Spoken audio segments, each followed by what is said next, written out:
چیغی ما، سر و صدای ما همیست که مردم بیای راه سلف خود محکم بگیریم. به مو را که سلف روان شده امو را محکم بگیریم، در دین زیادت و نقصان نکنیم. فریاد ما به می خاطر است. امی ائمه اربعه سلف است. کاش که شما قول از او را بپذیری، از یک امام شما ثابت کنه که گفته باشه که فقط دنبال ما بیایه. اگر ثابت ساخته مرا اعدام کنه.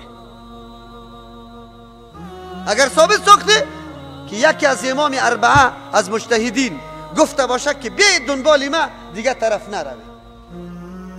چرا؟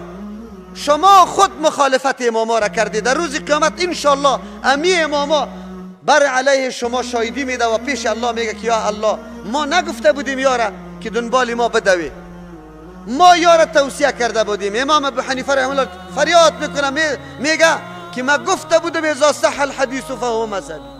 ما شاگردای خدا گفته بودم که تمام چیزای مرا نوشته نکنی، با قول ما فتوا ندی تا وقتی که مأخذش دلیلش پیدا نکرده.